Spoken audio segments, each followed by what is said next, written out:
जोंनि बे बर' freshmen social programme जिहेतु जोंनि बे राङापारा कलेजाव खुंनाय जादों बर' डिपार्टमेन्ट अफ बड'निफ्राय I'm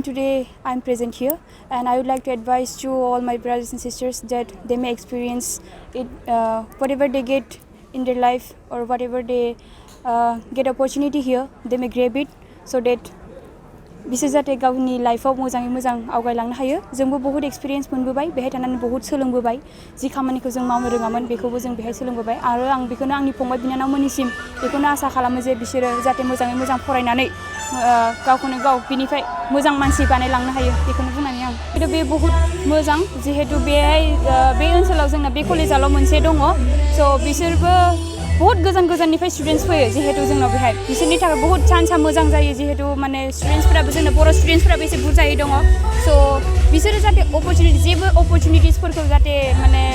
हेगारा जेसेबां अपरचुनिटिस मोनो बेखौ लानो थाखाय मा होनो चान्स लानांगौ बेनो आरो जोंनि कलेजाव जोबोद फेसिलिटिस जेरै ICT क्लासरुम्स दङ आरो माने माल्टिलिंगुवेल स्टुडेन्ट्स दङ स' भाषा रोङिफ्राबो बेहाय सोलोंनो हायो आरो अपरचुनिटिसफोराथ' माने कम्पिउटार लेबबो दं आरो साइन्स दङ गर्ल्स हस्टेल जोंना दायो मोनथाम जाबाय आरो बयस हस्टेलबो दं बेहाय मोनथाम बयस हस्टेल दङ आरोना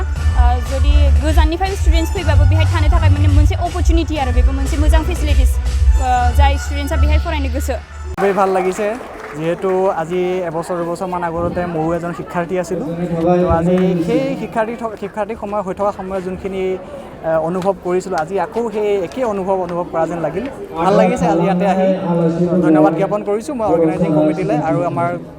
শিক্ষাৰ্থীসকললৈকে মই তেওঁলোকক অশেষ ধন্যবাদ জ্ঞাপন কৰিছোঁ মই এটা সৰু শুধৰণা এটা কৰিব বিচাৰিম UPSC নহয় UPSC মই যদিও ফাইনেল লিখিছিলোঁ কিন্তু UPSC মই ফাইনেল সক্ষম হ'ব নোৱাৰিলোঁ মই APSCত 40তম স্থান দখল কৰিব সক্ষম হ'বলৈ পাৰিছিলোঁ ভালে লাগিছে যিহেতু মোৰ এইটো খুবেই এটা চৰকাৰী এটা সংস্থাত প্ৰথম চাকৰি হিচাপে বৰ্তমান মই প্ৰবেশন পিৰিয়ডত আছোঁ তো এতিয়া নতুনকৈ বহুতখিনি শিকিব লগা আছে বহুতখিনি শিকি আছোঁ ইয়াৰ পৰা আপুনি যদি চাই ৰঙিয়া আৰু ৰাঙাপাৰালৈ দূৰত্ব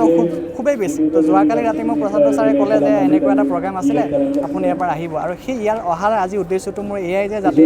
মোৰ নিচিনা আৰু আমাৰ বড়ো সম্প্ৰদায়ৰ যিমান আমাৰ ল'ৰা ছোৱালী আছে সৰু সুৰা গাঁৱৰ যিমান ল'ৰা ছোৱালী আছে সকলোৱে যাতে তেওঁলোকৰ মাজৰ পৰা উঠি অহা এজন ল'ৰা দেখি যাতে উৎসাহিত হয় সেইকাৰণে মই আজি খুব মানে তৎক্ষণাত অলপ সময় ওলাই মই ইয়ালৈ আহিবলৈ চেষ্টা কৰিছোঁ মোৰ উদ্দেশ্য এয়াই যে যাতে মোক দেখি পেলাই মোৰ চাৰিওফালে থকা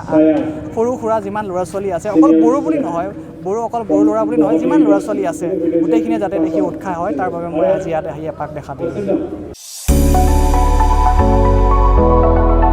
जोनोम सान आरो गुबुन गुबुन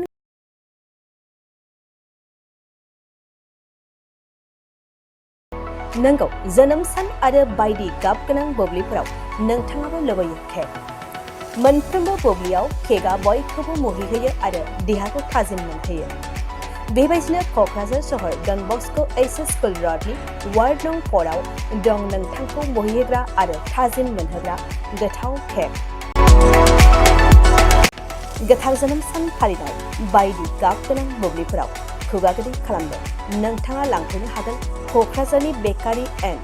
कनफेक्शनारि रेस्टुरेन्टआव गोरबो सोलेर थाजिम मोनहोग्रा मेजेरनाय गोथाव केक बे गोथाव मेजेरनां केकखौ जानो लुबैदोंब्ला थोंजोङै मख'नाय थङाव थांनाबो लायनो हागोन आरो बिथांमोननि होखानाय 767601351888 8860607313 आरो 880007664009 जानबुं अनजिमायाव सुलादाना बुकिं अर्डारबो खालामनो हागोन अब्ला माखौथो नेना थाखो जोनोम सान आरो गाब गोनां बोब्लिनि थाखाय दान अर्डार खालाम बेकारि एन्ड कनफेक्शनारि रेस्टुरेन्टआव केक